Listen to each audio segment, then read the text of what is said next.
Welcome to the Modern CPA Success Show, where we're 100% focused on helping accounting firms achieve success. If you're an accounting firm owner who wants to learn how to grow your firm by providing virtual CFO services, then this podcast is for you. Hello, everybody. Welcome to today's podcast. We're super excited about today's guest because he brings a lot of knowledge. He is the CEO at the Accord Group, and his name is Fabiaan, and he's going to talk to us about a lot of things. But we had a little pre-show here, and the first thing he said that I think is a path I want to start down is Organization Reinvention. So we were talking a little bit about our previous podcasts and how we really talked about the Great Resignation, and he went right down that path. And so I think that's great. So start off with a quick introduction to yourself, and then talk a little bit about what you mean behind those two words, organization reinvention. Yeah, okay. So I'm Fabiaan. I'm running two businesses. I'm a managing partner from Accord Group, which is a leadership advisory firm focusing on the Belgian market as first priority. And then based on that, we created Valpeo, where we digitalized our intellectual knowledge and trying to build now a new international community.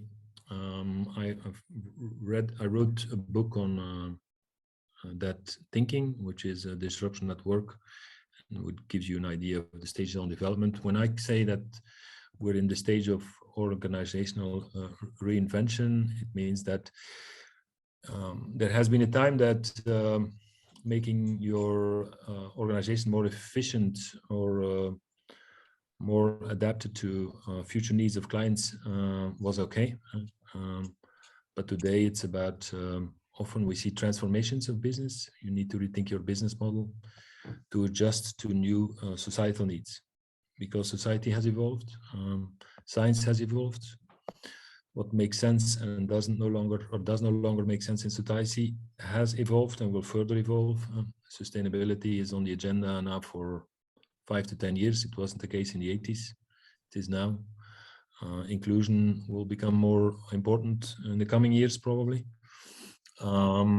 Science has heavily evolved. What you can do today with blockchain, artificial intelligence will have an impact on many business models. The requirements from a net zero perspective will have a tremendous impact, not only on the product or service you offer, but on you are, how you run your business, the ethical standards you apply, because people don't only buy your product, they're also more and more interested in what you believe is of importance. I always say my grandmother was, when she made coffee, it was about, for her, she was concerned by the quality of the beans.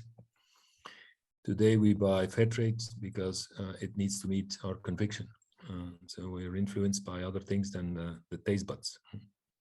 Or it's not only the taste bud that needs to be influenced, other stuff needs to be influenced also. Sure. And reinventing yourself is understanding more and more what is and what is going to make more sense into society, and deal with that. If not, you tend to risk to lose your autonomy as an organization, and even get fully disrupted and become irrelevant. Uber did quite some stuff with by redefining the lifestyle, our lifestyle, when we had the need for a cab. Airbnb did it in the hotel industry, simply rethinking of, are we here to maintain real estate, or are we here to give people a place to sleep?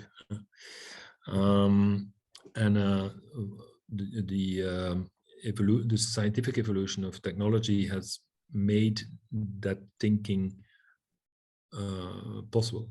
It helped us to bring it in reality and transform it into business models. That is a huge transformation, which wasn't the case 20 or 25 years ago.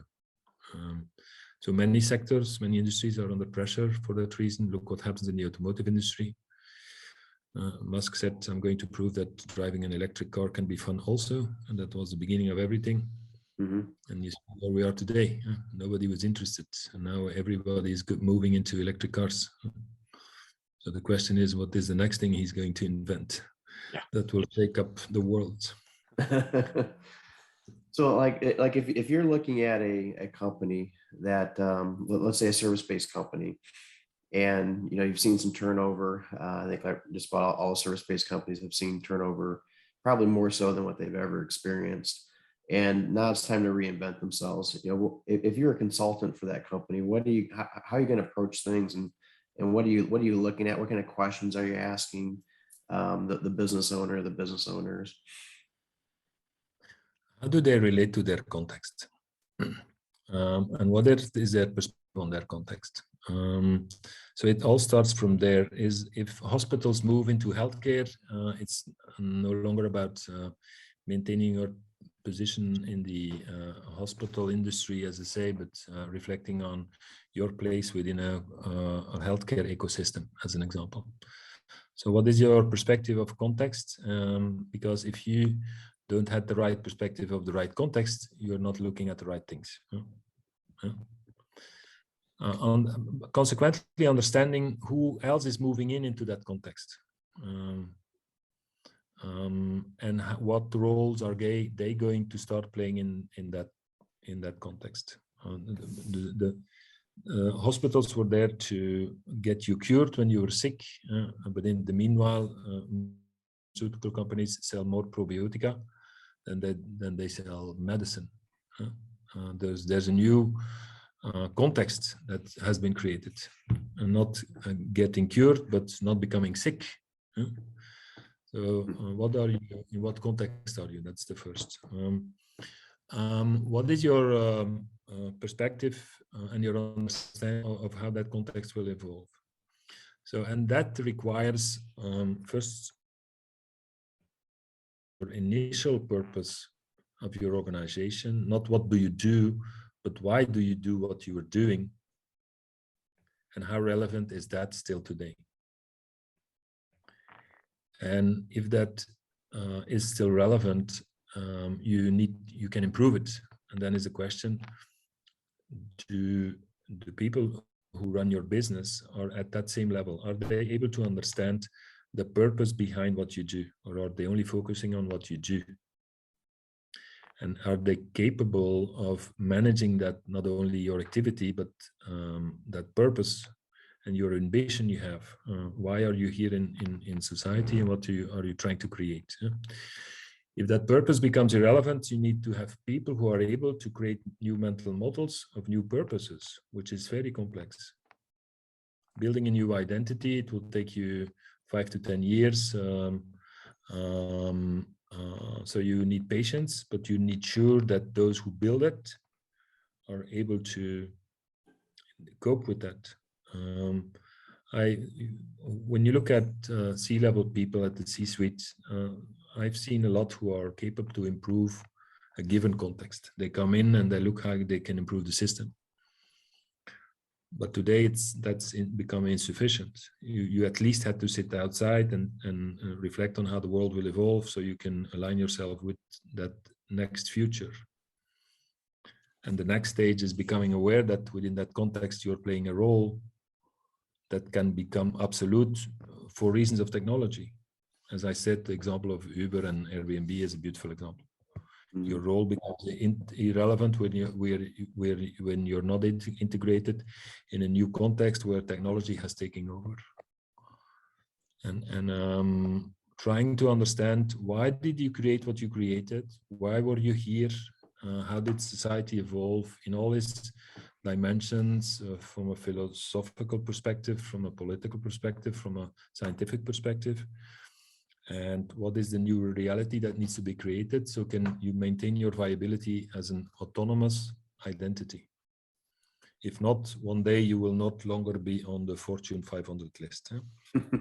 I think a lot of accounting firms, especially in the United States, are going through that identity crisis. What was once a profession that, was mostly, compilations and reviews and audits and tax work, is now becoming more, or I see it becoming more of an advisory firm. Hey, how can we help? How can we help the end user be more profitable? How can we, can we set by side, offer that strategy to them?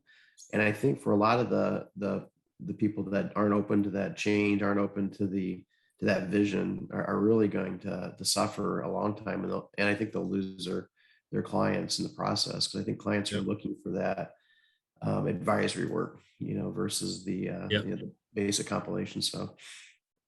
It's, everything, even if we look at the systems we use, it's everything is integrated. Your invoicing system is integrated with your booking system. There's an automatic link to your bank account, so payments are made automatically. The system keeps you updated if your invoices are paid on time. So you need your bookkeeper becomes a consultant. And then you have stages of consultancy. I can advise you on your P&L, but then I'm focusing on your efficiency, and there's nothing wrong with that. It's still relevant. But if I'm able to understand your balance sheet and use it to help you reflect on how you are you going to use the assets you create to build new businesses, develop new products, develop a new identity, that's another ballgame. Yeah, for sure. So, and I think that a lot of it comes to when we do forecasting with our clients, we do look at the income statement and we roll that forward, but it's important to look at the balance sheet as well, because again, what is the starting point of the balance sheet and what is the future of the balance sheet, depending on how we make these changes. So yeah, it is really important to look into both. I do have a question for you. So again, when you're talking about reinventing a company, I'm curious with the companies you work with, how can you tell a difference between a roadblock and a wrong turn, right? So if you've got a company going down this different direction and they're starting to see some pushback on it and maybe not making as much as they thought, like when do you determine that it's a wrong turn versus this is just a roadblock that we have to fight through? What we experience then when we're in contact with the client. The roadblock is when you get stuck into your reality, and your belief system takes over, or when you say, I need to move, but you know what, I've seen it all. I don't have the energy anymore to go to the next stage of development. Mm-hmm. Roadblock. A wrong turn is when there was not awareness of those patterns of development, and they do just what they believe without understanding the full perspective. Mm-hmm. And where they fit in and how do they fit in. So you can start painting their own painting based on your frame of reference, and that's for me a wrong turn. But if you have no desire to paint a new painting, that's a roadblock. Yeah, no, and there's nothing wrong with it. But then, right. I would say go for the cash then, and put your company up for sale, and try to enjoy the rest of your life in another way. Yeah, if not, you will die with your client. Mm-hmm. Anybody that works with a lot of owners can see that. You can see when an owner or a company has lost the passion for what they're doing, and I think that's the first sign is okay, why are we doing this? So, if you're not loving what you're doing, then why are we still doing this? And that's a great point. Are you interested in offering virtual CFO services at your firm or scaling your existing service offerings? The Virtual CFO Playbook, How to Land $60,000 a Year Clients and Provide a Killer Client Experience, is an online series of modules that will equip you with essential tools for creating and delivering scalable VCFO services. These approaches have helped Summit CPA grow from $500,000 to upwards of $5 million in revenue over the past decade. If you're ready to grow your firm, visit summitcpa.net/VCFO Playbook to enroll now. Earlier when we talked as well, so once you got a company reinvented, you talked a lot about interviewing, and I thought it was pretty interesting what you were talking about, and your interviewing style and the interviewing techniques you teach companies sounds pretty different than what a lot of companies are doing. So do you want to go into that a little bit, kind of some of the things you're looking for with in terms of hiring people?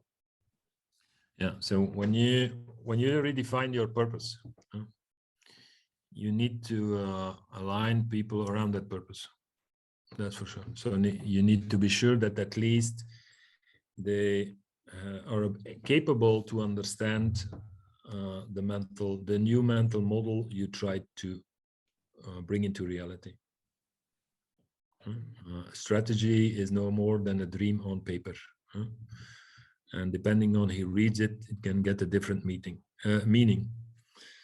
So what you're trying to paint, those people need to be able to understand that. For that, you need to, first of all, you need to understand how they create a mental model and how many dimensions of the reality they can take into account. So at least they understand what you're trying to say. You give you an example. You can speak about with a lot of people about innovation, and after 10 minutes, you will see that for one, it's about inventiveness. For others, it's about improving what is already there, applied innovation. That's how they. So if you need a team that at least is able to understand what you're trying to create, it's not. If not, it's not going to be created. But secondly, you need a context of trust. So people can act in an autonomous way and make the best of their full potential. And you need to align them around the value system.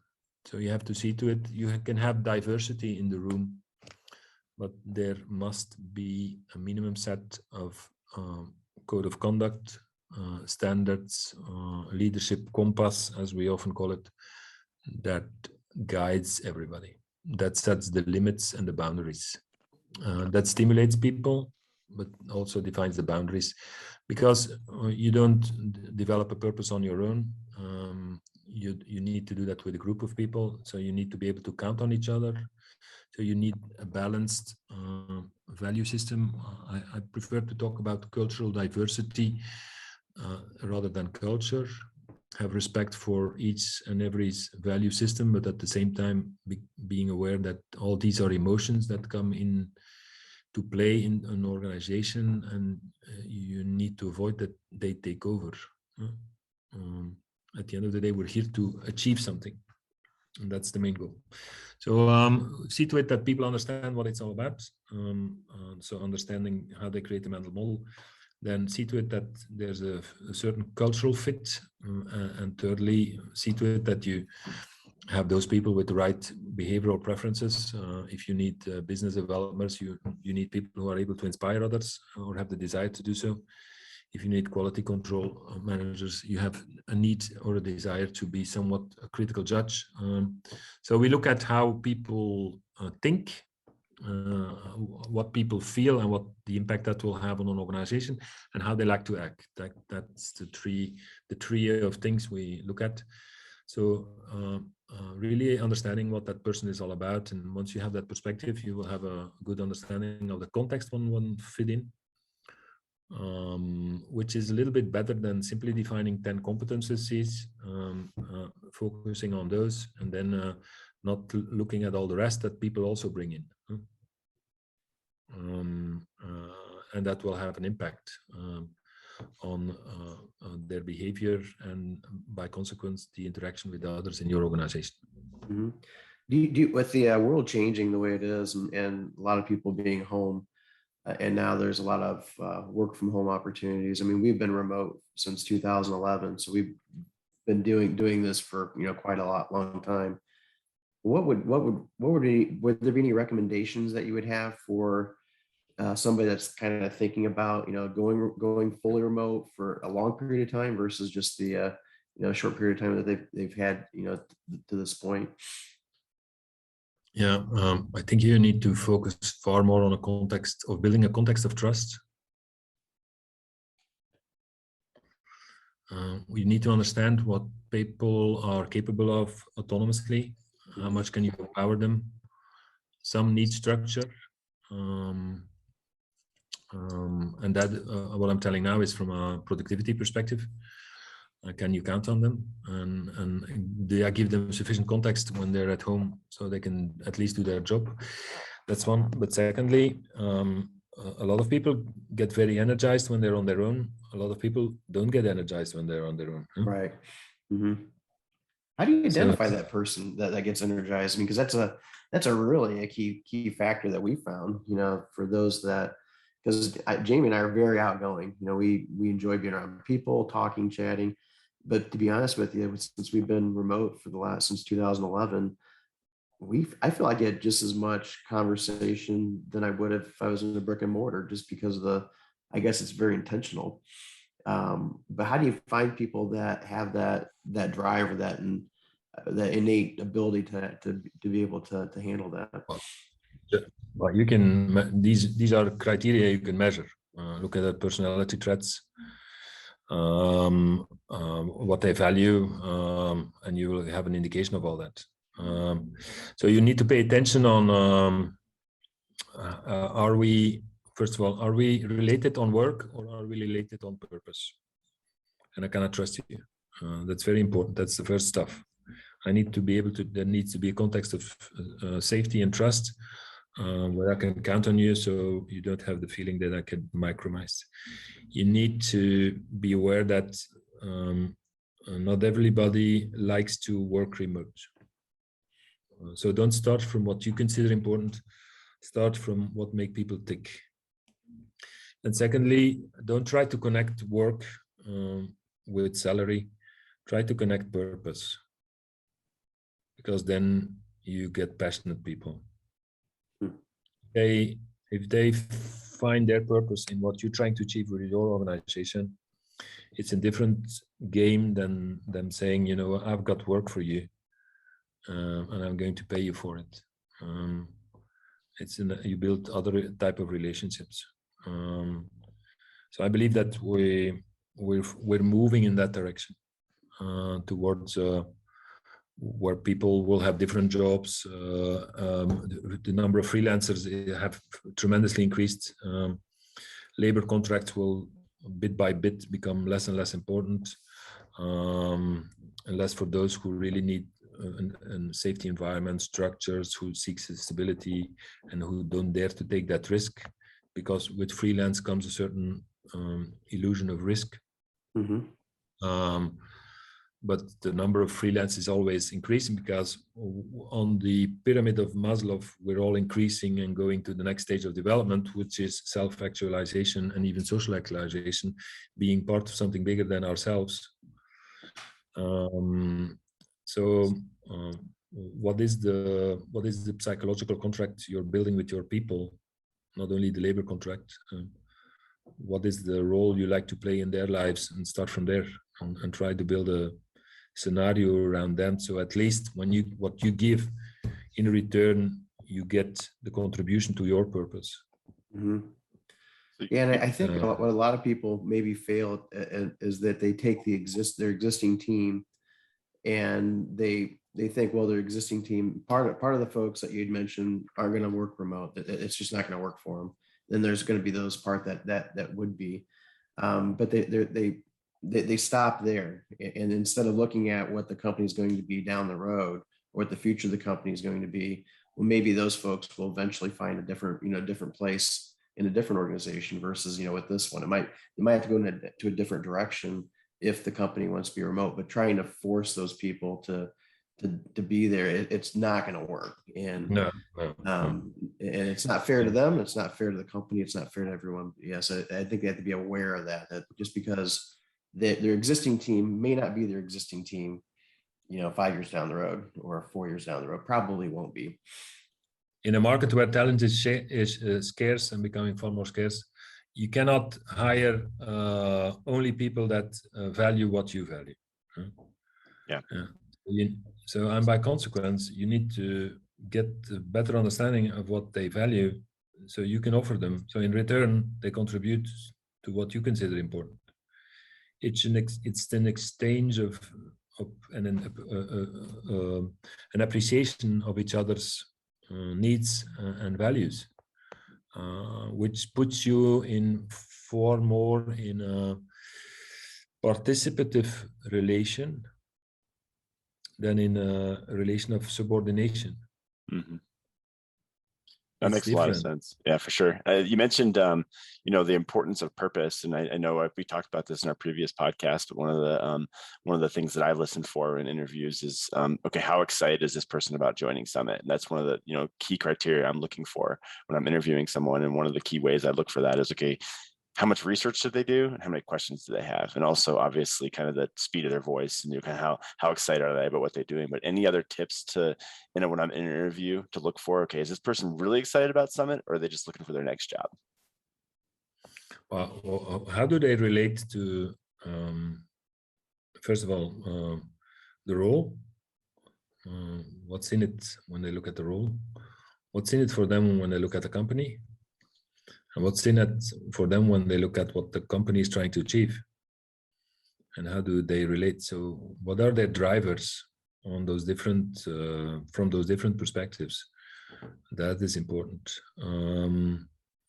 What is their goals in life? What makes them tick? What gives them energy? What takes away energy? That is what I look for. What is the size of the problem they're trying to solve, or they like to solve? Does that fit with the complexity of the role you're going to give them? How do you get them in flow? You need to understand all those motivational drivers and to get them in flow. The culture you put them in, the problems you give them, the purpose you want to go for. They need to find their spot and their place in your organization. If not, you're not creating a second home for them. And that's what you need to do. Because when they find their second home, it's different. It's more complicated to move. Yeah, for sure. Yeah, it's nice. It definitely feels good when you have an entire team on the same page. Like, I love going into those meetings where I'm like, okay, I'm excited to talk to Jody because I know he's excited about what we're doing, and we're going to have a conversation where both of us are very passionate about what's going on. And then everybody knows those employees where you're like, oh, let's go talk to them. They're really they're just here. They're here day to day and going through the motions. It's definitely a different conversation to have. Yeah, absolutely. Yeah. Great. So we're getting a little close on time here. So I do want to just real quick, and we only have a couple minutes left, but I do want to talk a little bit about your book if you want to talk about that, and then also how people can get hold of you. So do you want to just dive into that real quick, and then we'll say our goodbyes and end the show? Yeah. So what I described in my book, Disruption at Work, which is available on in Kindle, Amazon, is stages of development of people and organizations. What I try to explain is how people construct realities, how they build a mental model, and how those mental models compete with other mental models, and by consequence, how one model adds more dimensions in their thoughts that allows to create new realities that are not created with the previous mental models. And I've explained those stages and how over time, as I said, in the 1970s, it was about efficiency, in the 80s about products with added value, lifestyle. Today it's about sustainability. What will be next? And it's interesting to understand that.